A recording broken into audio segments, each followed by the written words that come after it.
नमस्कार, मी ईशा जगताप हितगुजमध्ये आपलं स्वागत आहे। आरोग्य विषयक या विशेष कार्यक्रमात आपण तज्ञ डॉक्टरांकडून जाणून घेतो विविध आजारांविषयी आणि त्यांवरील उपचारांविषयी सविस्तर माहिती। खरं तर कर्करोगाचं नाव जरी ऐकलं तरी आपल्याला प्रचंड भीती वाटते, पण काळजी करण्याचं तसं कारण नाहीये, कारण आजकाल कर्करोगावर अनेक अत्याधुनिक अशा उपचार पद्धती उपलब्ध आहेत। शरीरातील एखादी गाठ किंवा कर्करोगाच्या पेशींवर एक प्रमुख उपचार पद्धती जी केली जाते तिला म्हणतात कर्करोग शस्त्रक्रिया। आणि आज तर आपण अत्याधुनिक रोबोटिक कॅन्सर शस्त्रक्रियेबद्दल सविस्तर मार्गदर्शन मिळवणार आहोत। त्यासाठी आजच्या कार्यक्रमात सहभागी झालेले आहेत डॉक्टर निखिल गुळवणी। नमस्कार डॉक्टर, कार्यक्रमात आपलं स्वागत आहे। नमस्कार डॉक्टर निखिल गुळवणी यांच्याविषयी सांगायचं झाल्यास ते कोल्हापूरमधील प्रख्यात सर्जिकल ऑन्कोलॉजिस्ट आणि रोबोटिक सर्जन आहेत आणि सध्या ते अस्टर आधार हॉस्पिटल जे कोल्हापूरमध्येच आहे तिथे रुग्णसेवा देतात।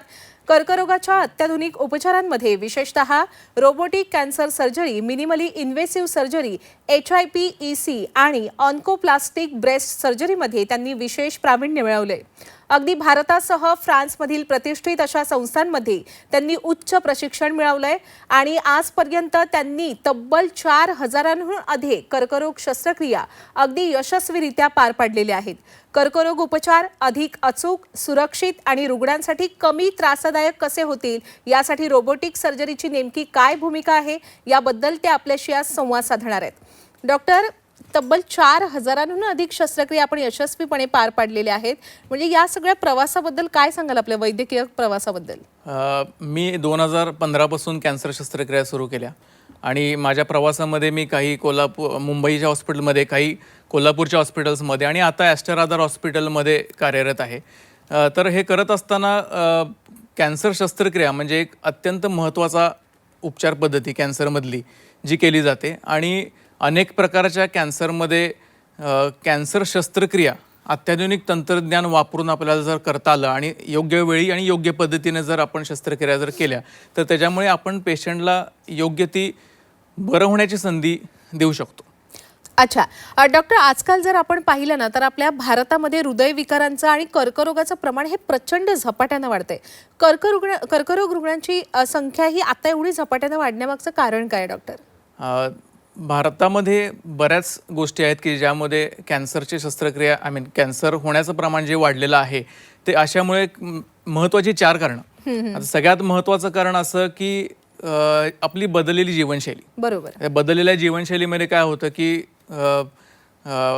अनियमित सगळ्या आपल्या सवयी किंवा लठ्ठपणा, व्यायामाचा अभाव, धूम्रपान, या सर्व गोष्टी, मद्यपान, या सर्व गोष्टींमुळे कॅन्सरची प्रमाण हे जे काय वाढलेलं आहे। आणि सगळ्यात महत्त्वाचं म्हणजे काय की आजकालच्या जीवनशैलीमध्ये योग्य ते उपचार मिळत सुद्धा जातात आणि जीवनाची सरासरी सुद्धा वाढलेली आहे। आणि हा कॅन्सर जो आहे तो कॅन्सर हा एक डिसीज ऑफ एल्डरली पूर्वी म्हणायचे आणि आताही तसंच बऱ्यापैकी आहे आणि वयोमान वाढल्यामुळं या कॅन्सरचं प्रमाण अधिक वाढताना आपल्याला दिसून येतं। म्हणजे एकूणच तुम्ही जी माहिती दिली त्याच्यावरून असं लक्षात आलं की जेवढी फास्ट आपली जीवनशैली झालेली आहे तेवढ्याच वेगानं आजारपण सुद्धा आपल्याला जडू लागलेले आहेत। बरोबर। बरं, हा कर्करोग आजार केवळ आपल्या महाराष्ट्रासाठी किंवा आपल्या भारतासाठी सीमित नाहीये, तर संपूर्ण जगभरात आहे, पण त्यातही आपल्या भारतात सर्वाधिक कोणत्या प्रकारच्या कर्करोगाचे रुग्ण आढळतात डॉक्टर?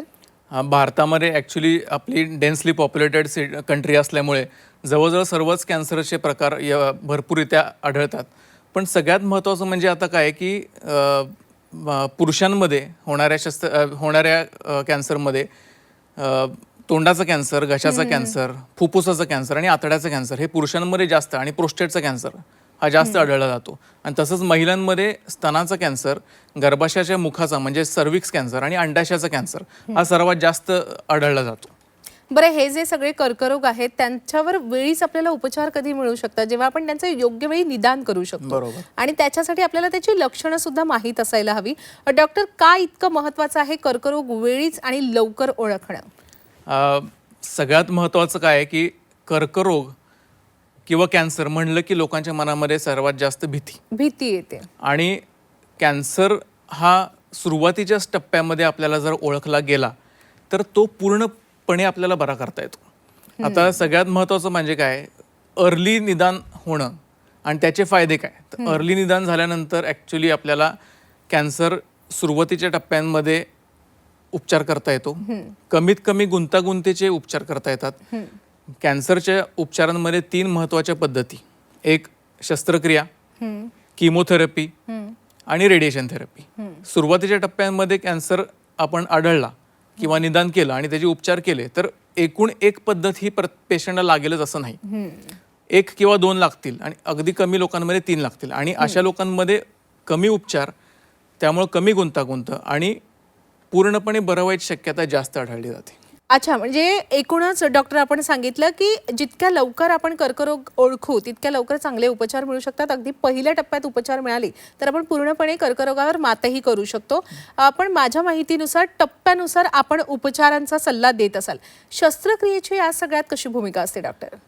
कॅन्सरच्या शस्त्रक्रियांचा फायदा काय आहे किंवा कॅन्सर शस्त्रक्रिया एक अतिशय महत्त्वाचा भाग उपचारामध्ये का मानला जातो, तर कॅन्सर शस्त्रक्रियामध्ये काय करतात, कॅन्सरग्रस्त जो अवयव आहे त्या अवयव आपण काढतो आणि त्या अवयव काढल्यानंतर त्याच्या बरोबर जवळ असणारे ड्रेनिंग चॅनल्स म्हणजे लिम्फ नोड्स हे काढले जातात आणि कॅन्सर काढत असताना आजूबाजूचे कॅन्सर न झालेले अवयव किंवा जवळपासचे अवयव हे वाचवायला लागतात आणि तसेच त्याच्या जवळच्या नसा, त्याच्या जवळच्या रक्तवाहिन्या या सगळ्या वाचवाव्या लागतात.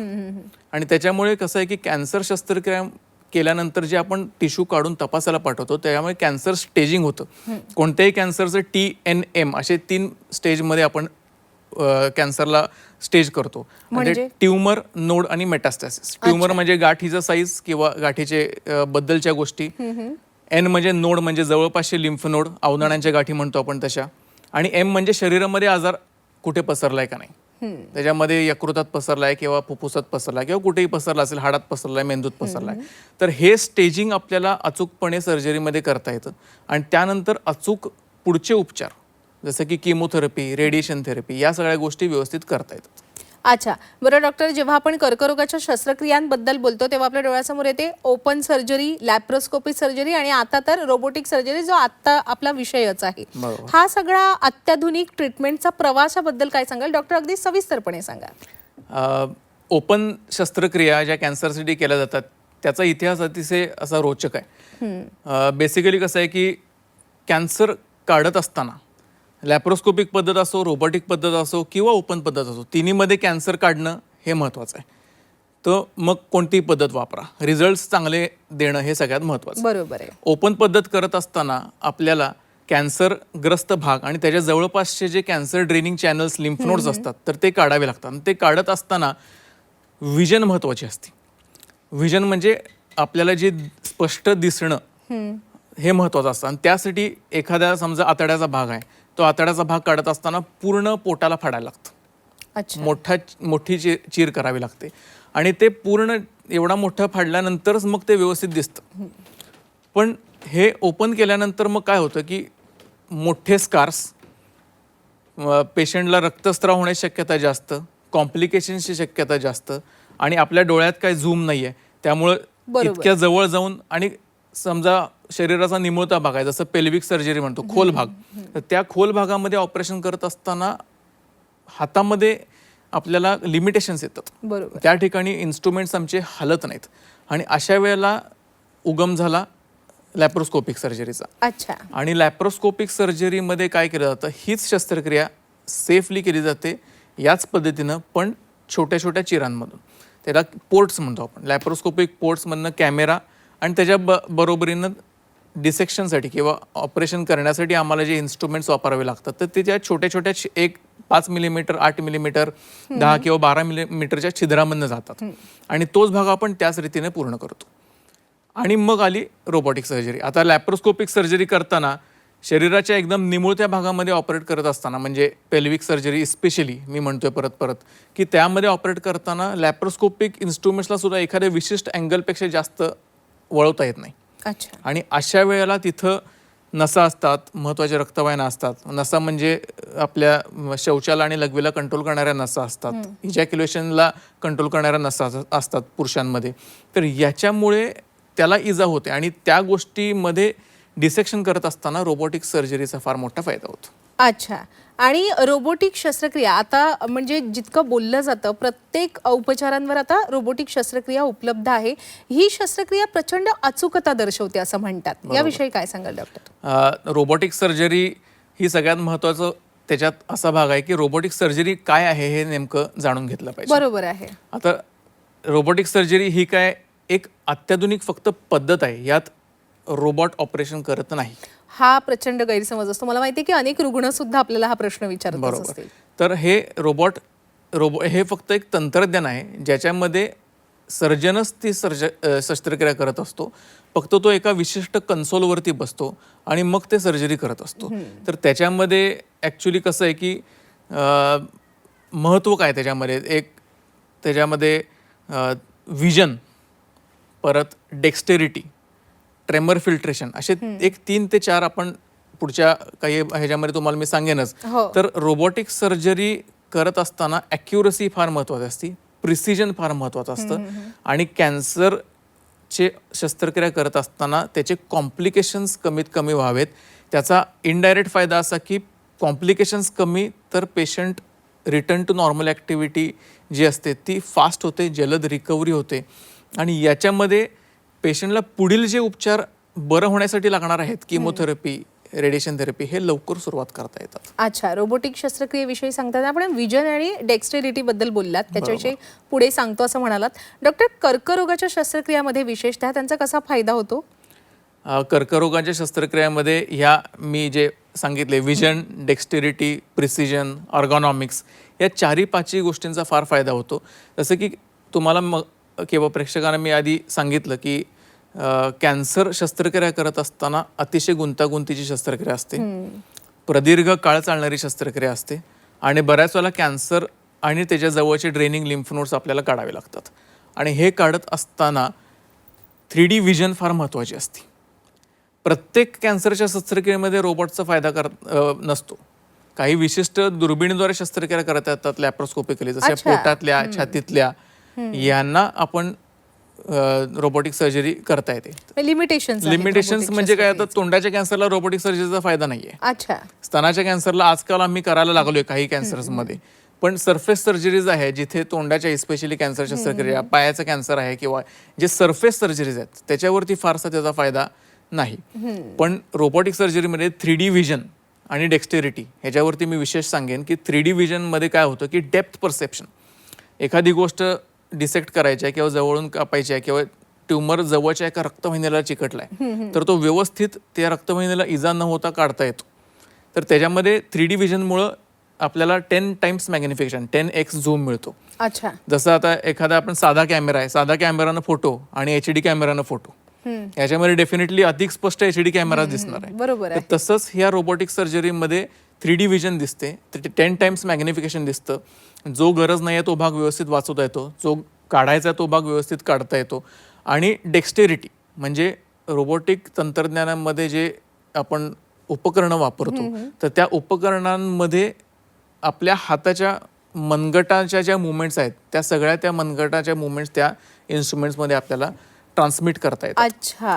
त्यामुळं डीप ऑपरेशन्स करत असताना किंवा पोटातले ऑपरेशन करत असताना किंवा महत्त्वाच्या ठिकाणी जे अवयव, नसा, नर्व्स वाचवायच्यात त्यावेळेला त्या एंडोरिस्ट म्हणतो आम्ही त्याला, एंडोरिस्ट म्हणजे हाताची मुवमेंट तीच त्या आतमध्ये इन्स्ट्रुमेंटच्या टिपला होती.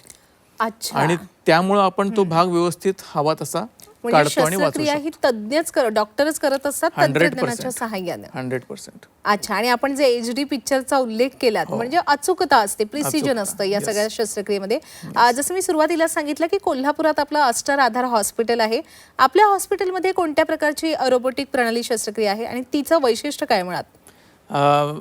ॲस्टर आधार हॉस्पिटल कोल्हापूर जिथे मी कार्यरत आहे तिथे SSI मंत्रा 3.0 व्हर्जन आपल्याकडे रोबोटिक सर्जिकल सिस्टीम अवेलेबल आहे. आणि त्या सगळ्यात या प्रणालीचा उपयोग म्हणजे आणि फायदा म्हणजे की अफोर्डेबल आणि ॲक्सेसिबल.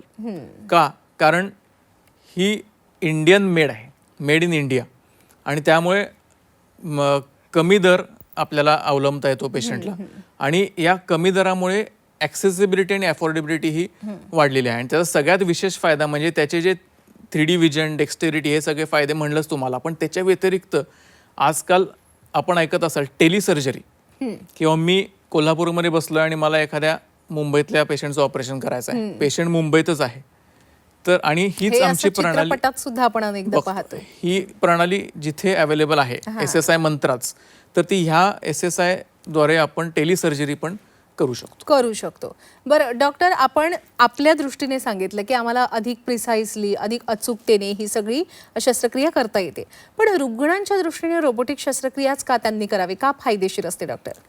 आता फायदे डॉक्टरला, ते थेट फायदे रुग्णांना होतात. बरोबर आहे. फायदे डॉक्टरला जो आहे तो डॉक्टरला सगळ्यात महत्त्वाचा फायदे तुम्हाला सांगितले. त्याच्या व्यतिरिक्त ही शस्त्रक्रिया एका कन्सोलवरती आम्ही बसून करत असतो, त्यामुळे अर्गॉनॉमिक्स चांगले राहतात, एकाग्रतेने चांगलं काम करता येतं. आणि त्याचा थेट फायदा काय होतो की ऑपरेशन केलेल्या पेशंटला त्याचा कमीत कमी रक्तस्राव, छोट्या चिरांमधनं सर्जरी, जलद रिकव्हरी, आणि सगळ्यात महत्त्वाचं म्हणजे जलद रिकव्हरीमुळे पेशंटला early return to normal activity. म्हणजे तुम्हाला आश्चर्य वाटेल, मोठ्या आतड्याच्या शस्त्रक्रिया ज्याला ओपन सर्जरी केली तर 8 ते 9 दिवस हॉस्पिटलमध्ये ठेवायला लागतं.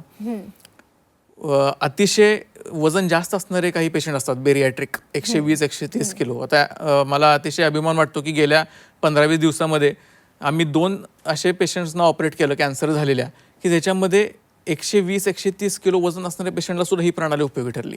अच्छा. कारण ओपन सर्जरीमध्ये इतक्या डीप जाणं आणि रोबोटिक पद्धतीनं फक्त छिद्रातून आत जाणं आणि तितकीच यशस्वी शस्त्रक्रिया करणं हे फार महत्त्वाचं आहे. आणि त्याच्यामध्ये त्या पेशंटला आम्ही 4थ्या दिवशी डिस्चार्ज करू शकलो, ॲज अगेन्स्ट आपण ती ओपन पद्धतीनं पेशंटला 2 आठवडे ते 3 आठवडे हॉस्पिटलला राहायला लागलं असतं. जखमेचे रिलेटेड कॉम्प्लिकेशन्स, वुंड इन्फेक्शन, म्हणजे जखमेमुळे पस होणे, या सगळ्या गोष्टी टळतात. आणि सगळ्यात मोठा फायदा याच्या व्यतिरिक्त असा की काही आजकाल कॅन्सर जरी झाला तरी आपण बघतो आजकाल बॉलिवूड किंवा सेलिब्रिटीजमध्ये बरेचसे कॅन्सर लोक इंस्टाग्राम, फेसबुकवरती पोस्ट टाकत असतात.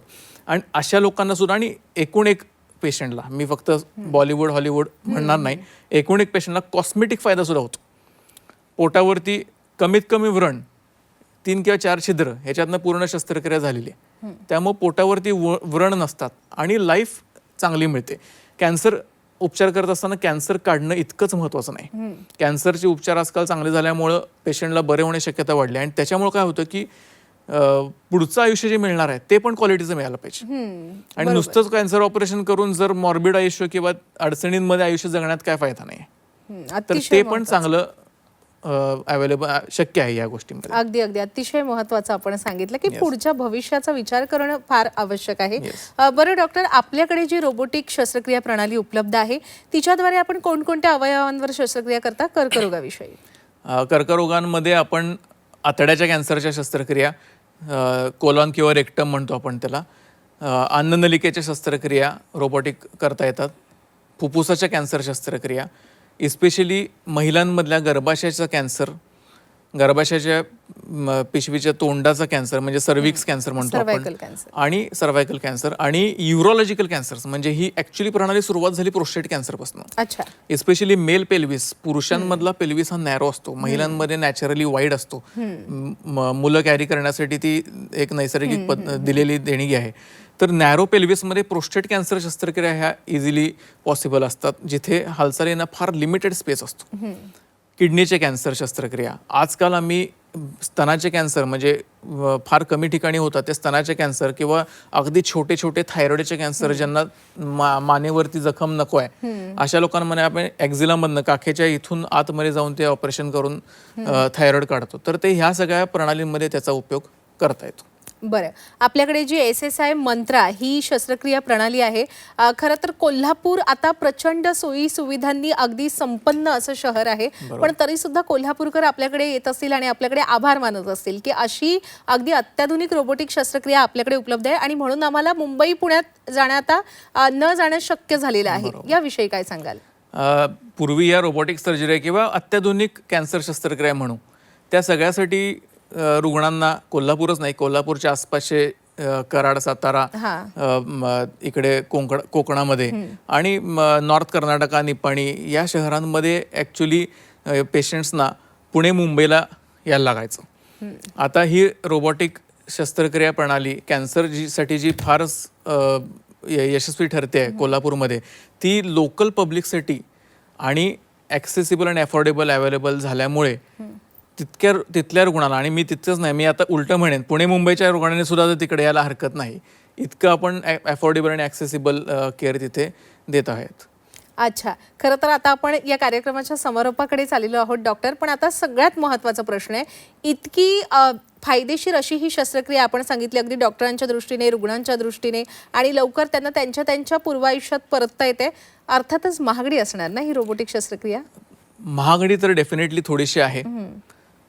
महागडी का? कारण ते तंत्रज्ञान आहे. बरोबर आहे. पण त्याचा इनडायरेक्ट बेनिफिट बघा. ओपन शस्त्रक्रिया केल्यानंतर 7 ते 8, 9 दिवस पेशंटला राहायला लागतं, कॉम्प्लिकेशन जास्त, त्यामुळे असा इकडनं खर्च वाढतो. त्याच्यापेक्षा कमी कॉम्प्लिकेशन्सची तितकीच आधुनिक शस्त्रक्रिया आपण केली तर ती महागडी ठरत नाही. आणि सगळ्यात महत्त्वाचं म्हणजे आमच्या कोल्हापूर जिल्ह्याच्या आसपासचं जे शहर आणि कोल्हापूर स्वतः असं म्हणलं तर त्या लोकांना ते कसं फायदेशीर ठरतं. तर कोल्हापुरातून पुणे मुंबईला या, एकटाच रुग्ण नाही जात, त्याच्याबरोबर एकच नातेवाईक नाही जात, 3 किंवा 4 नातेवाईक जातात, त्यांची राहण्याची सोय, इकडची वेटिंग लिस्ट, आणि या सगळ्यांमध्ये तो खर्च इनडायरेक्टली वाढतोच. आणि त्यामुळे तशी ती जरी महागडी थोडीशी असली तरी सुद्धा ती डेफिनेटली तितकीच, अगदी काही हजारांमध्ये जास्त असेल पण तेवढ्याच किमतीमध्ये आपण ती उपलब्ध करू शकतो. अच्छा, आता आपली वेळ संपलेली आहे डॉक्टर, पण शेवटी अगदी थोडक्यात आपल्या सर्व प्रेक्षकांना सांगा की कर्करोग खरं तर होऊच नये याच्यासाठी आपण काय काळजी घ्यायला हवी? कर्करोग होऊच नाही याच्यासाठी आपण काळजी घेऊ शकतो, पण कर्करोग व्हायचा असेल तर होतोच. पण काही मॉडिफायबल रिस्क फॅक्टर्स असतात, जसं की धूम्रपान, ते टाळू शकतो आपण. आणि जीवनशैलीमध्ये व्यवस्थित व्यायाम करणे, कोणतीही लक्षणं कॅन्सरसारखी दिसली, एखादी गोष्ट, गाठ, रक्तस्राव 2 किंवा 3 आठवड्यापेक्षा जास्त असेल तर तो दुर्लक्ष न करता लवकरात लवकर दाखवणे. आणि प्रिव्हेन्शनच्या दृष्टीतनं कॅन्सर प्रिव्हेन्शनला स्तनाच्यासाठी मॅमोग्राफी करणे किंवा सर्वायकल कॅन्सरसाठी पॅप स्मेअर करणे, या सगळ्या गोष्टी आपण करू शकतो. वेळच्या वेळी तपासण्या करू शकतो. खूप खूप आभार डॉक्टर या सगळ्या सविस्तर अशा मार्गदर्शनासाठी. धन्यवाद. प्रेक्षक हो, हितगुजमध्ये वेळ झालेली आहे इथेच थांबण्याची, पण ताज्या घडामोडींसाठी नेहमीच पाहत रहा झी 24 तास.